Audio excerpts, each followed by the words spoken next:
Começa agora o Podes, o podcast do Espírito Santo, uma realização dos cartórios de protesto.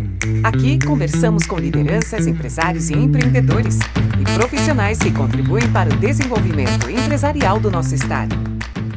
Eu sou o Rubem Rochel e vamos papear aqui hoje junto com você. E trazendo hoje para os nossos estúdios, ele é Akin Stutz, ele que é diretor de marketing da UpCities, uma empresa voltada para negócios digitais de governos. Ele Akin, seja muito bem-vindo ao Pods e gostaria já de perguntar o que é exatamente a UpCities, o que ela faz? A UpCities é uma solução capixaba, é uma GovTech que a gente chama. A GovTech são soluções digitais que desenvolvem tecnologia para o setor público, especificamente para o setor público. A gente tem vários nessa área, tem vários no mercado aí, digitalização de processo e outras, mas a UpCities é focada em desenvolver uma solução voltada para o cidadão. Então a gente pensa sempre em soluções que envolvam o sistema da prefeitura para facilitar esse sistema e principalmente para o cidadão se conectar com a prefeitura. Então, no final, a gente entrega um aplicativo da prefeitura. Não funciona só a prefeitura, mas é onde a gente tem mais assertividade, assim, são nas prefeituras do Brasil. Assim. E de onde surgiu essa ideia, Akin? Essa ideia surgiu já vai fazer 15 anos. Já. Uau. Na verdade, a empresa ela nasceu fazendo já no setor público, mas desenvolvendo soluções para a rede Wi-Fi pública. Uhum. Então a gente já atendia o setor público, entendia bastante, tinha uma proximidade com as pessoas que trabalham lá e é muito característico quando a gente está trabalhando no setor público é enxergar essas dores assim dentro das secretarias, né, no geral. Mas a área de Wi-Fi público ela exige muito hardware e muita solução mais difícil de você controlar. E também isso foi ficando para trás. Então a gente desenvolveu uma ideia, uma solução para poder unificar os serviços digitais que a Prefeitura de Vitória tinha já. A Vitória já era um expoente nessa parte de digitalização dos serviços e a gente desenvolveu um aplicativo simples para poder colocar os serviços que ela já disponibilizava dentro do aplicativo. Quer dizer, é aquele conceito de se criar uma cidade inteligente. Sim, a ideia que a gente fala bastante é um hub, né? Um único local onde você consegue acessar o que você precisar. E aí, a partir disso que o produto foi se desenvolvendo. A gente hoje desenvolveu realmente uma solução que eu consiga replicar em qualquer lugar, não é só para uma cidade específica, né? Você estava falando aí de Vitória, né? Vitória foi eleita, inclusive, a cidade mais inteligente do Brasil, né? Nesse ranking da Connected Smart Cities. O que faz Vitória ser essa referência nacional? Hoje a Connect Smart Cities é uma empresa já muito consolidada hoje no mercado brasileiro que ela avalia alguns setores de uma cidade. Uhum. Então não envolve só a digitalização de processos e serviços digitais. Ela é uma ponta importante para poder ser pontuado, né?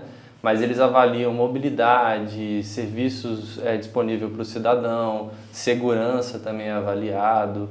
Então, Vitória hoje ela foi se colocando nesse mercado já há muito tempo. A digitalização de serviços é um fator importante porque é uma das primeiras capitais a desenvolver o agendamento médico que eles fizeram. É uma das primeiras cidades também a disponibilizar toda a parte de cerco inteligente que foi feito aqui também. Isso tudo foi contribuindo para ela se posicionar bem. Eu acho que no último ano agora ela conseguiu sair na frente de nomes como Florianópolis, Curitiba, que já vinham ganhando como cidade inteligente há anos, mas muito por questão desse controle que ela tem hoje de mobilidade, da melhoria que eles fizeram nos acessos que a cidade tem e também a maior para digitalização dos serviços. Ela não disponibiliza só alguns serviços digitais, mas uma gama de serviços hoje. Eu acho que tudo isso leva em consideração para poder pontuar melhor, assim. A gente tem que lembrar também que o Espírito Santo hoje concentra cerca de 80% da sua população vivendo aí em áreas urbanas, Sim. né? Esse diferencial é que leva a Vitória a essa pontuação? Sim, eu acho que a facilidade quando você tem uma população assim é você entregar um serviço digital, ou a gente está muito concentrado também em áreas urbanas muito concentradas, né, no geral, populacionalmente falando, e isso ajuda você a desenvolver uma solução mais rápida e que seja de mais fácil absorção para o cidadão. Então ele já está mais habituado com coisas que são mais tecnológicas, com coisas mais inteligentes, né? Então isso facilita muito para poder ter uma aceitação melhor do público, com certeza. Quando a gente fala aí de digitalização de serviços, né? Quais são os principais desafios que enfrenta a gestão pública e que cobram isso de vocês? Eu acho que falando de tecnologia, o setor público é sempre um desafio. Uhum. É difícil porque você mudar já é difícil para o setor privado. Agora você mudar uma mentalidade de um setor que já tem anos funcionando no mesmo sistema. Quando a gente fala de digitalização, a gente está falando de dados, e isso é muito problemático, é sensível.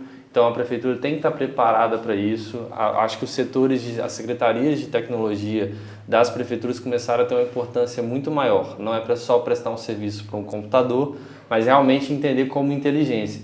Eu acho que o grande desafio é preparar a infraestrutura de uma prefeitura para realmente ela conseguir ser inteligente e ter esses dados de um jeito mais prático e rápido de ser acessado, sem problemas, né, graves. E também as pessoas. Eu acho que a gente sempre vai bater nessa tecla porque a dificuldade que a gente vê muito é quando você tem uma novidade dentro de um setor público, a gente tem que ter o cuidado de pensar na abrangência, de ter um produto mais fácil possível para atender qualquer tipo de pessoa, desde as pessoas mais letradas até as pessoas mais simples, e também as pessoas que estão usando o sistema internamente, o funcionário público mesmo, que vai ter que mudar o jeito de trabalhar, o jeito de usar uma tecnologia que ele está usando há muito tempo. É uma mudança de cultura. É uma mudança de cultura, realmente. Eliakim, por outro lado, o que a gente vê é que essa quantidade de dados que passa a ser fornecido, isso favorece também um outro viés, que é a questão da transparência. Sim, com certeza. Isso é bem importante. A transparência e também traz economia. A gente tem feito hoje um estudo muito próximo das prefeituras, até com novidades que a gente tem para lançar no mercado, que são voltados exatamente para isso, a transparência e a economia. A gente está falando de o cidadão realmente ser enxergado pelo que ele faz, uso do serviço público mesmo. Então ele vai ter mais tranquilidade de saber o que ele utilizou do serviço público de uma forma bem clara. Isso vai estar na mão dele o tempo inteiro, ele não precisa ter toda a parte burocrática que a gente sempre tem correlacionado ao setor público em geral. Quando a gente fala de um aplicativo, eu não tenho o problema de ter que fazer um serviço, uma poda de árvore, eu ter que ligar para a prefeitura ou ir até lá. Ela já está ali de fácil acesso, é registrado isso, então são dados que ficam cadastrados e registrados no seu nome.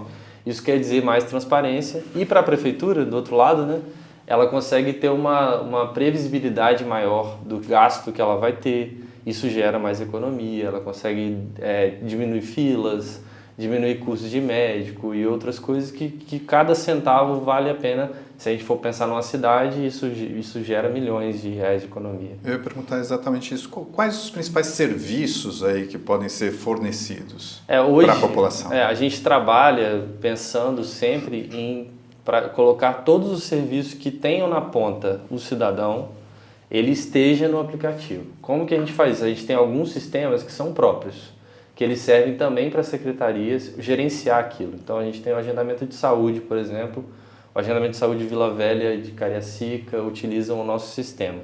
Eles conseguem fazer toda a gestão da parte de saúde, unidade de saúde, por ali. Então dentro da secretaria vai ter lá o médico cadastrado, as UBS, os recepcionistas, tudo vai estar dentro do sistema. Para o cidadão, ele vai ter um acesso para poder marcar um agendamento da UBS que ele está atrelado.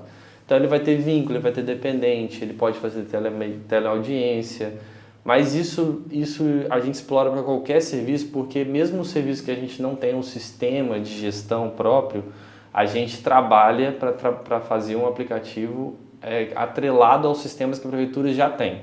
Então, no final das contas, a nossa visão é, junto com a prefeitura, construir realmente um aplicativo que seja muito útil para quem está na ponta.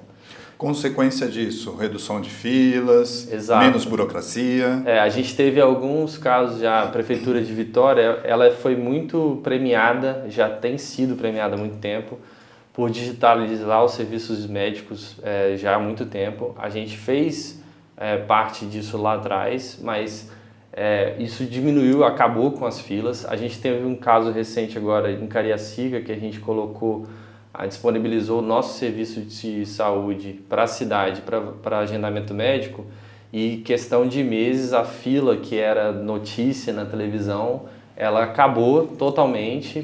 A gente conseguiu zerar a fila. Ela acontece de forma digital, então eu não preciso ter que me deslocar até lá, porque era um processo muito longo, né? Eu tenho que ir até a UBS, agendar, depois eu volto para casa e no dia da consulta eu volto lá. Exato. Então a gente não precisa fazer isso. A gente teve casos também de rematrícula de escola também em Vila Velha, que a gente zerou as filas no final de ano, que sempre tinha as filas. Eles colocaram o sistema para rodar durante a rematrícula e funcionou super bem, e eles conseguiram zerar também as filas. A gente teve são 2 cases de bastante sucesso assim, que conseguiram transformar em poucos meses o que era notícia na televisão zerado mesmo por causa do sistema digital. E aqui no outro viés, isso também aproxima a população da prefeitura, Sim, né? Dos serviços da prefeitura. Acho que até serviço que você nem sabia que tinha disponível, Pois você consegue descobrir por ali, né? Então isso é muito legal. Agora, uma preocupação que a gente tem hoje em dia é com a segurança. Sim. Né? Esse é um problema que a gente vê todo dia, tem algum tipo de golpe, né? Você entra no celular, já tem um golpe no seu celular. Sim, né? sim. Formatado.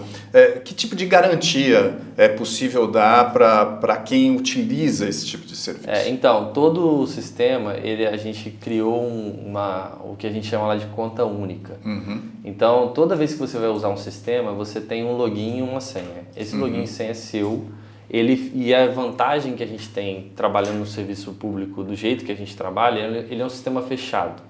Ele está hoje, a segurança é pautada pela prefeitura, a gente tem todo o nível de segurança, a gente presta esse serviço para auxiliar a prefeitura a não ter problemas de invasão ou outro tipo. Então a gente trabalha com infraestrutura hoje de suporte, então não depende totalmente só da infraestrutura da prefeitura, que a gente sabe que pode ter vazamento e outras coisas assim, mas é um sistema fechado, a gente consegue atrelar todos os serviços a um login e senha. Qual que é a vantagem disso? É mais fácil de rastrear caso tenha algum tipo de invasão.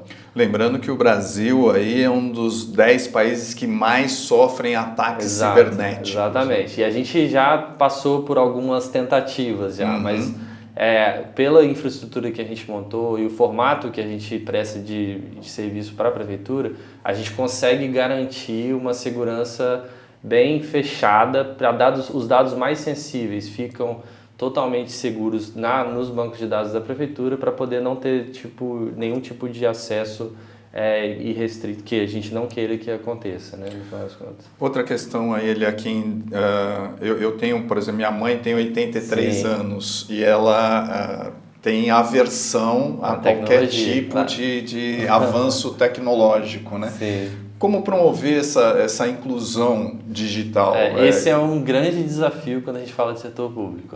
Não é só na nossa empresa, a gente participa de eventos e vê muito isso. A gente tenta criar alguns mecanismos para poder facilitar esse acesso. É claro que eu não posso exigir que uma pessoa de 83 anos ou que não tenha nenhum tipo de familiaridade com tecnologia, que ela utilize aquele serviço. Então, Exato. Hoje o que a gente faz os serviços não necessariamente precisam ser feitos por aquela pessoa. Ela pode estar atrelada a uma pessoa. Então, no seu caso, você pode estar com seu login e sua senha, colocar sua mãe como dependente, e pedir os serviços da prefeitura normalmente para ela. Existem esses mecanismos. Existem esses mecanismos. E outras coisas que a prefeitura também trabalha, assim, a prefeitura de Vila Velha, pensando um pouco nisso, eles pediram para a gente achar uma solução para desenvolver alguns sistemas no tablet. Então, em vez da pessoa ter que baixar o aplicativo, a gente fez um sistema de saúde, só de saúde, para um tablet, para colocar nas unidades de saúde, nos pontos principais, assim, pontos específicos da cidade, para que a pessoa seja ajudada por alguém para poder fazer um auxílio. Porque às vezes não é só pela idade. Tem pessoas que realmente têm dificuldade. Exato. E às vezes não tem ninguém que possa contar com isso. A gente não atrela o dependente necessariamente a um parente, ela só precisa de ter liberação de ambas as partes para poder virar um dependente de alguém. Mas os totens também foram uma solução encontrada até pela prefeitura, a gente ajudou a desenvolver, para a pessoa chegou na unidade de saúde, não fez o agendamento, ela consegue, acompanhada por alguém, fazer o passo a passo e fazer pelo totem. Existe mais esse simples. posso ajudar dentro das unidades. E a gente também tem dentro do aplicativo algumas tecnologias de inteligência artificial, já atrelado também ao serviço da prefeitura, para auxiliar perguntas simples. Então a gente tem um bot para poder identificar se a pessoa tem dificuldade, ela pode mandar uma mensagem pelo bot, mandar um áudio. Então isso facilita ainda mais para quem tem dificuldade. Existe essa interatividade. Mas sempre é um dificultador, porque a gente está falando de a pessoa ainda ter que baixar um aplicativo, ter todo o sistema. Então, por isso que a gente não fala, não é só o aplicativo que a gente entrega, né? Toda uma solução que a prefeitura vai ter na mão para ela conseguir trabalhar, né? E você já tem algum tipo de retorno disso, do que a população acha desse serviço? A gente tem alguns retornos voltados, quando a gente presta serviço, né? A gente olha muito as reviews que a gente tem das prefeituras, né? Pois é. Mas a gente vê muito retorno positivo, pessoas principalmente falando sobre o fim das filas. Acho que é mais fácil de perceber. O agendamento, a gente teve também uma telemedicina em Vila Velha. Foi bem os reviews que a gente teve foram de sucesso, assim. A gente desenvolveu um sistema onde o médico entrava na sala, tudo seguro, não é via links externos, onde o médico entrava na sala e fazia o atendimento da pessoa online. E a Prefeitura de Vila Velha disponibilizou uma sala com os médicos para poder fazer esse atendimento 100% digital. E isso facilitou ainda mais para quem tem mais dificuldade de locomoção. A gente teve um case também em relação à Vitória, a gente lançou a carteirinha e a gente teve um feedback muito legal de poder estar no lançamento da carteirinha de pessoas com TEA ou fibromialgia. E a gente ouviu os relatos das mães que tinham dificuldade de fazer a emissão dessa carteirinha, ter que ir na prefeitura, fazer a solicitação, voltar para buscar. A gente digitalizou esse serviço e é muito legal ver que é um retorno muito rápido também, né? A gente está falando de uma tecnologia que a gente consegue colocar em poucos dias para rodar e as pessoas conseguem receber esse retorno muito rápido. A tecnologia promovendo a cidadania. A cidadania. Aí, né? Ele aqui, uma outra questão aí, agora mudando um pouquinho o foco, né? Qual é a relação entre cidades inteligentes e desenvolvimento econômico local? Local. Eu acho que a gente consegue usar os serviços de cidade inteligente para poder fazer toda a parte econômica de uma cidade rodar, né? O desenvolvimento acontecer.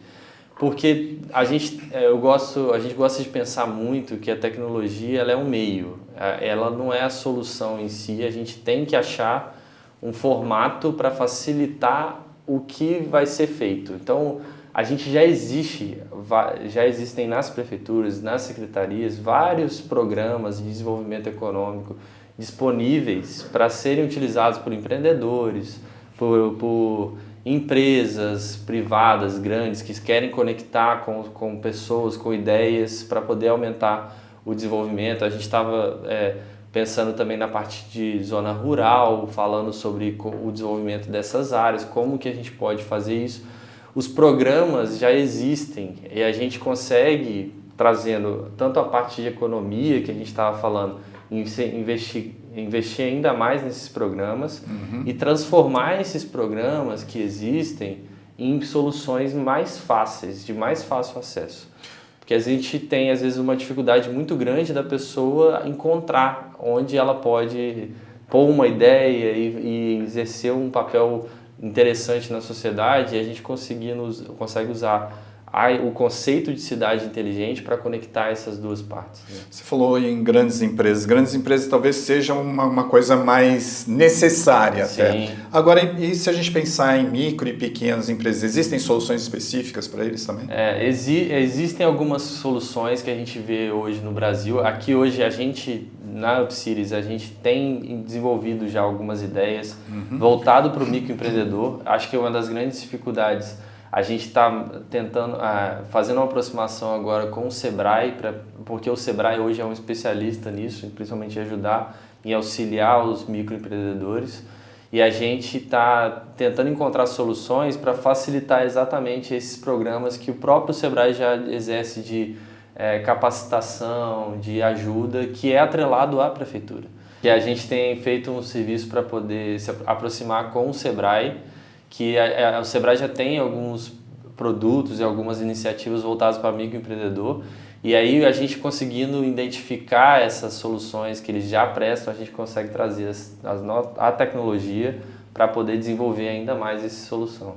Voltando à questão aí das cidades inteligentes, a gente pode dizer que os municípios que adotam esse conceito, eles se tornam ainda mais competitivos? Sim, Vitória é um grande exemplo disso. Por quê? Além de você se colocar hoje como um exemplo, acho que a gente tem alguns exemplos no Brasil, assim, se a gente for parar para pensar. A cidade inteligente é um conceito que foi aos poucos se desenvolvendo depois que as tecnologias começaram a entrar no setor público de uma maneira geral, digitalização de processos e outros sistemas, mas com o tempo, por exemplo, cidades que eram mais distantes, como Recife, foram se colocando no mercado de maneira competitiva como um marco nacional até. Ela deixa de ser um exemplo só local para ser uma referência nacional e bater de frente com outras cidades, porque não é o tamanho da cidade que é o que faz ela ser inteligente. A gente tem um exemplo recente de Sorocaba, que não é uma cidade capital, ela é uma cidade importante pensando em empresas e na parte de mobilidade também, mas ela não se colocava no mercado. E há pouco tempo ela começou a investir em cidades inteligentes e se tornou uma referência nacional e competitiva em relação a grandes centros como São Paulo, Florianópolis, Curitiba, que são já cidades que iniciaram esse movimento de cidades inteligentes. Vitória é um exemplo exatamente por isso. Acho que ela vai começando a ter destaque nacional para além do que ela já tem de destaque. Acho que ela se coloca numa posição que ela vira uma referência não só local, mas ela começa a ser uma referência nacional também. Uma questão que é muito criticada aqui pelos nossos entrevistados aqui no Pods é a questão da logística aqui no Espírito Santo. Existe solução possível, pensando em tecnologia, para a logística também? Existem algumas soluções no mercado voltadas para cidades inteligentes e mobilidade, pensando em logística no geral. A gente tem alguns parceiros que a gente conversa e algumas cidades, Sorocaba é um grande exemplo desse que eu estava falando, que ela já é uma cidade que tinha esse mesmo problema de logística. E ela desenvolveu, em parceria com algumas empresas, empresas de GovTech, algumas soluções para isso. O grande desafio, para a gente falando aqui, né, no nosso estado, é colocar isso em prática, porque o nosso estado é um estado muito pequeno em tamanho. Seria mais fácil? É mais fácil, mas aí você tem que envolver mais cidades para poder colocar uma solução de logística dessa em prática. Então é um projeto mais complicado de ser aplicado. Não é só mudar Vitória e só mudar Vila Velha que vai fazer o impacto que a gente precisa. Certo. Então, para poder... A dificuldade maior, eu acho que o governo o governo estadual tem feito um movimento para isso, para poder digitalizar melhor isso e trazer uma ideia que atinja realmente todos os municípios, não ser só voltado para a Grande Vitória ou uma região específica do sul ou no norte do estado. Acho que esse é o grande desafio porque envolve muitos pontos, mas existem soluções que podem ser colocadas em prática, voltadas no setor de cidades inteligentes, que podem realmente transformar assim, essa parte de logística aqui. Aqui, pensando nisso, como é que o Espírito Santo, o Estado, se posiciona nessa questão da tecnologia, ou do avanço tecnológico? É interessante que a gente tinha uma visão, a gente é uma cidade, hoje nossos clientes estão todos no Espírito Santo, a gente tinha uma visão muito local, assim, que a gente é desenvolvido, mas perto de outros estados a gente está longe ainda. Quando a gente vai para alguns eventos e feiras voltadas para a GovTech, a gente vê o Espírito Santo bem posicionado. Não é só Vitória que foi eleita cidade inteligente, mas Vila Velha já entrou no ranking das 10 mais inteligentes, Cachoeiro do Itapemirim, que é uma cidade também que despontou, Cariacica. São cidades que foram ganhando relevância e começaram a colocar o estado todo do Espírito Santo como uma ponta importante nesse setor.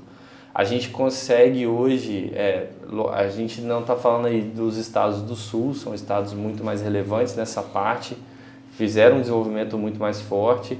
São Paulo, Rio, e a gente já tem aí o Espírito Santo duelando bem com Minas Gerais, que tem desafios maiores por ser uma cidade muito grande, com Recife e outras cidades também que estão destacando no Nordeste, mas o Espírito Santo ela tem uma gama de cidades maiores assim que estão despontando como cidades inteligentes. E na sua visão, o que a gente pode esperar aí para os próximos anos? Hein? A gente acredita muito nesses editais e nos projetos que o governo estadual estão fazendo, porque acho que a gente tem esse desafio de ir para cidades menores. O nosso produto, como a gente não tem aqui cidades gigantescas, né, as nossas grandes cidades estão concentradas na Grande Vitória. Exato. E não são tão grandes em população, se a gente for pensar município por município. Então a gente tem que adequar algumas soluções para as cidades pequenas. A nossa solução, por exemplo, ela consegue fazer isso. Eu acho que o governo conseguiu identificar bem isso, de não fazer uma solução que sirva só para cidades grandes. Que ela consiga se desenvolver em cidades menores que tenham desafios muito específicos. E eu acho que nos próximos anos a gente espera ver esse avanço para o interior. O exemplo de Vitória ganhando a premiação, Vila Velha hoje despontando em questão de mobilidade e colocação hoje na Grande Vitória e Cariacica com logística, isso vai melhorando como exemplo e trazendo expertise, né? Eu acho que para os secretários que estão se conversando mais, eu acho que isso vai trazer em breve uns bons frutos aí voltados nessa área. Quais tecnologias aí estarão embarcadas nesse momento aí, né, da gestão pública municipal? IA, a internet das coisas, 5G, Sim. Né? O que a gente pode colocar como tecnologias de ponta já mirando esse upgrade dos municípios? Sim, eu acho que não tem como fugir hoje da inteligência artificial. A gente tem visto que ela é muito mais impactante do que todos os exemplos que você citou, né? 5G ou outros serviços. Eu acho que esses assuntos foram até um pouco deixados de lado, né? A gente está falando de uma inteligência que vai trazer mais economia, vai trazer mais rapidez, vai trazer mais personalização, ou seja, o cidadão ele é colocado mais como mais importante do que a gente hoje trata o serviço público, né? Então, a inteligência artificial, eu acredito que seja um tema que vai mudar bastante, acho que vai ter um impacto maior. E pensando em tecnologia, ela tem um esforço menor para ser aplicado. Se a gente for pensar em 5G, o tanto de infraestrutura que você tem que ter para poder expandir, ou outros serviços de mobilidade, de segurança, envolve muito mais infraestrutura do que um serviço de inteligência artificial. E a gente vê também o movimento do governo federal também, incentivando esse tipo de coisa. Exato. Então, eu acredito que isso vai gerar um impacto maior no setor público. Isso vai ser também muito mais sentido pelo cidadão porque são coisas, desde coisas simples, como fazer um pedido de um serviço, como um serviço interno, né, de uma prefeitura que consiga agilizar um processo por conta das IAs. Voltando aqui para a Vitória, referência 2030, como você vê o cenário de Vitória utilizando aí essas soluções inteligentes? Eu acredito que 2030 está quase aí 5 já. anos. Exatamente. Eu acredito que, pensando nesse impacto da inteligência artificial, Vitória tem tudo para ser uma cidade ainda mais conectada em relação à mobilidade, porque a IA tem uma importância muito grande nisso, de fluxos, de trânsito, de mapeamento de expansões que às vezes a gente tem dificuldade de fazer, e também a inteligência que isso pode gerar para os secretários e para as prefeituras. A gente está falando de sistemas que podem trazer dados muito mais ricos com a utilização da IA atrelada aos sistemas. Quando a gente está falando aqui de banco de dados e tudo isso que Vitória já está avançada nisso, a gente tem ainda que ter o trabalho de analisar esses dados, gerar métricas, para isso realmente ser uma inteligência para o secretário e para o prefeito, né, conseguir fazer uma gestão mais inteligente. A IA tem tudo para facilitar isso. Eu acredito que 2030 as coisas vão estar muito mais fáceis assim, né? Pensando nessa parte de inteligência, muito mais fácil de acesso do que a gente tem hoje.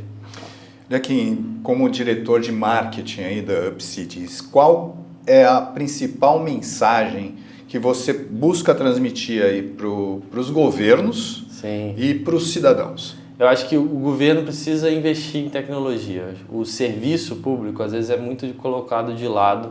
Quando a gente fala de tecnologia, a visão que, às vezes, o governo tem é algo muito utópico, pensando em coisas muito grandiosas. Mas o cidadão ainda precisa de acesso. E, então, para o governo, eu acho que investir em tecnologia é importante. Não é tão custoso quanto outras áreas, e pode trazer uma inteligência muito maior para a prefeitura e também uma resposta muito maior para o cidadão. É a aproximação com o cidadão. E para o cidadão utilize o serviço da prefeitura. Cobrem que isso esteja disponível de fácil acesso para vocês, para quem trabalha, quem vive hoje numa cidade. Como que a gente pensar, como que o cidadão pode pensar que aquilo pode facilitar a vida dele. Então, se você tem um trabalho de fazer um serviço público, por que não trazer a ideia de digitalizar esse serviço? A gente não pode tratar a prefeitura também como algo sempre arcaico. Exato. Ela tem tudo para poder inovar, ela tem isso na mão hoje. Existem uma série de facilidades que o governo federal incentiva para as prefeituras desenvolverem soluções para isso, mas o papel do cidadão é sempre importante. Tem verba para isso? Tem verba para isso, tem facilidade. A gente tem hoje alguns editais de inovação que o governo federal homologou, que são voltados para desenvolver soluções que a prefeitura nem sabe que tem. Porque o modelo de licitação nosso ainda é muito arcaico, né? Pois é. É o tradicional. E isso é até uma dificuldade para os secretários, porque às vezes a gente mostra, por exemplo, a nossa solução, a gente conversa com alguns outros players no mercado que têm a mesma dificuldade. Vai mostrar a solução, mas o próprio secretário não sabe como pedir aquilo, como licitar aquilo, como orçar aquilo. Existem meios que o governo federal tem desenvolvido, isso está em evolução também, como digitais de inovação, que é exatamente para facilitar, para trazer algumas soluções de verbas atreladas a outros municípios que podem se comunicar, para poder trazer a novidade que vai realmente facilitar a vida do cidadão. E ali aqui, se você pudesse deixar aí um conselho para os jovens empreendedores capixabas aí que sonham em inovar no setor público, qual seria esse conselho? Eu acredito muito na tecnologia. Acho que quem está inovando, principalmente no setor público, é tirar um pouco do medo, porque o setor público realmente é um setor diferente, não é a mesma coisa que trabalhar com o privado, tem seus desafios, mas todo mercado tem. É entender que o setor público tem uma necessidade muito grande em tecnologia, existe um gap ainda que a gente precisa, uma lacuna que precisa ser preenchida, realmente. Então, quem quer investir nisso, pense com carinho no setor público, porque não é só o setor privado que vai trazer, a previsibilidade é diferente, o modelo de negócio é diferente, mas a gente tem meios para poder conseguir inovar, ser impactante realmente nos serviços gerais para o cidadão. Eu acho que a grande coisa que a gente sentiu foi isso. Acho que quem trabalha com o serviço público acaba tendo também uma certa prioridade, uma certa missão de realmente resolver a vida das pessoas. Não é só desenvolver algo específico para uma empresa, né? Mas realmente ser impactante e ver isso de uma forma muito mais latente hoje para o cidadão. Eliakim, foi muito legal esse nosso bate-papo. Acho que acrescentou muito para todo mundo que está assistindo a gente aqui. E a gente agradece a sua participação aqui no Pods. Muito obrigado. Muito obrigado pelo projeto. Parabéns pelo projeto. E este foi o Pods, o podcast do Espírito Santo, uma realização dos cartórios de protesto. Até a próxima. Esse foi mais um episódio do Pods, o podcast do Espírito Santo, um projeto dos cartórios de protesto. Até o próximo episódio.